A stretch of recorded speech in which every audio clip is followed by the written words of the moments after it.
नमस्कार। क्या कभी सोचा है कि अमरता का रहस्य क्या हो सकता है? बागेश्वर धाम सरकार के एक प्रवचन में ना एक ऐसी ही कहानी छिपी है जो इस सबसे बड़े सवाल का जवाब देती है।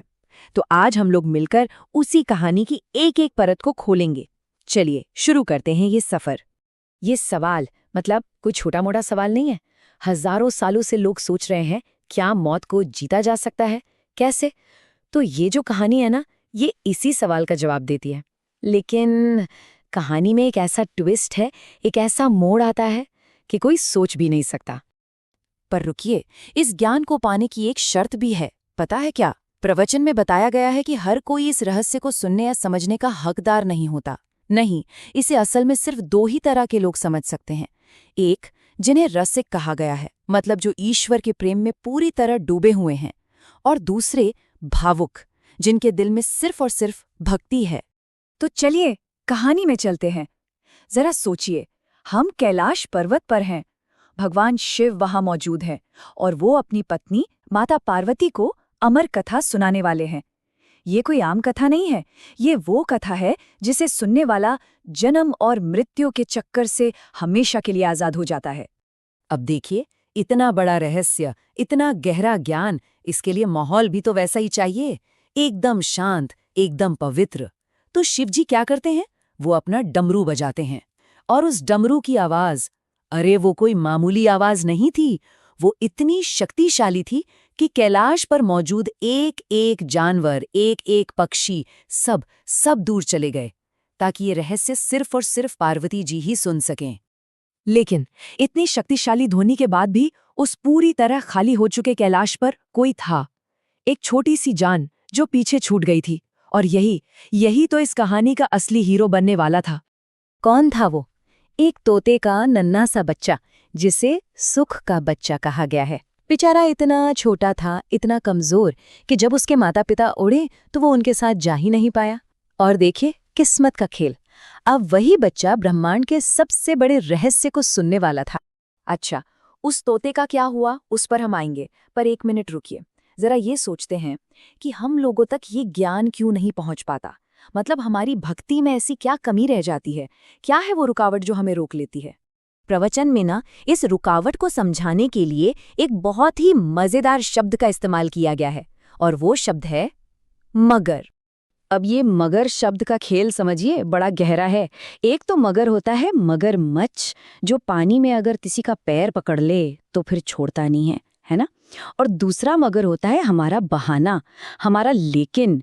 जैसे हम कहते हैं ना, अरे सत्संग में जाना तो था मगर एक जरूरी काम आ गया। बस यही बहाने वाला मगर है जो हमें आध्यात्मिक रास्ते पर आगे बढ़ने ही नहीं देता। सिर्फ यही नहीं, प्रवचन में सुनने वालों के बारे में भी बताया गया है कि सुनने वाले भी असल में 4 तरह के होते हैं। पहले तो वो जिन्हें सोता कहते हैं, मतलब बैठे तो कथा में हैं पर मन से सो रहे हैं। फिर आते हैं सरोता, इनका ध्यान कथा में कम और दुनिया की फालतू चीजों में ज्यादा होता है। तीसरे होते हैं चोता, ये तो कथा पंडाल में भी ये देखने आते हैं कि क्या चुराया जा सकता है। और फिर चौथे होते हैं असली श्रोता, जिन्हें किसी चीज से कोई मतलब नहीं, वो तो बस कथा के रस में डूबे रहना चाहते हैं। तो अब वापस अपनी कहानी पर आते हैं, क्योंकि यहीं से कहानी में एक ऐसा ड्रामा शुरू होता है जो एक दिव्य जन्म की नींव रखता है।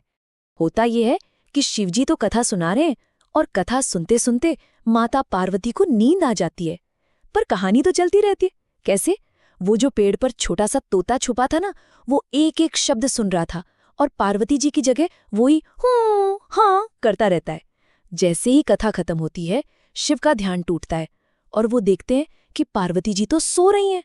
तब उन्हें समझ आता है कि कुछ बहुत बड़ा गड़बड़ हो गया है। बस शिव जी को भयंकर गुस्सा आ जाता है। वो अपना त्रिशूल उठाते हैं और उस तोते के पीछे फेंक देते हैं।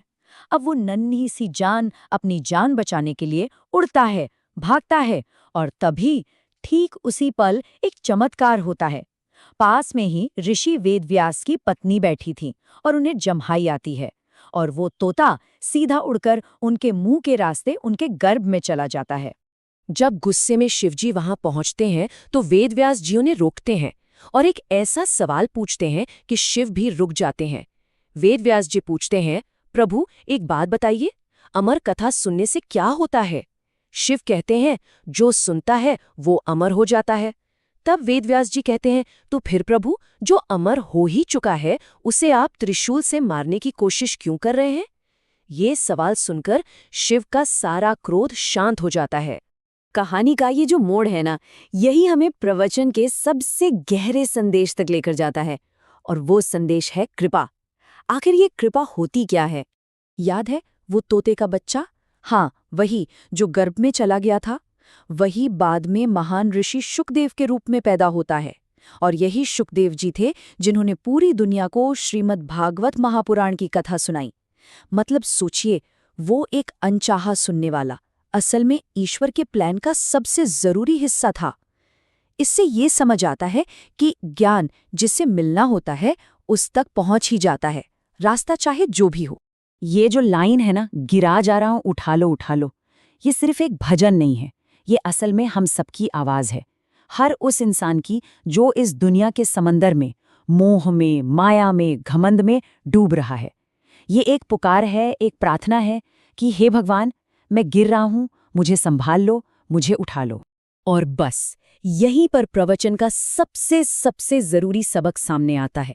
हम कितनी भी कोशिश कर लें, कितनी भी पूजा पाठ साधना कर लें, लेकिन ये जो दुनिया का बंधन है ना, ये तब तक नहीं टूट सकता जब तक भगवान की कृपा ना हो। हाँ, हमारी कोशिश जरूरी है, पर कृपा के बिना वो अधूरी है। तो फिर आखिरी संदेश क्या है? संदेश है पूरी तरह से सरेंडर करने का, समर्पण का, ये मान लेने का कि हमारी अपनी ताकत बहुत कम है। कृपा असल में वो रोशनी है जो इस दुनिया के अंधेरे में हमें रास्ता दिखाती है, और अगर वो रोशनी ना हो तो इंसान बस भटका हुआ ही रहता है। तो जाते जाते बस एक सवाल छोड़ जाते हैं, हमारी कोशिशें कहाँ खत्म होती हैं और ऊपर वाले की कृपा कहाँ से शुरू होती है? क्या ये दोनों एक दूसरे के बिना अधूरे हैं? इस पे सोचिएगा जरूर।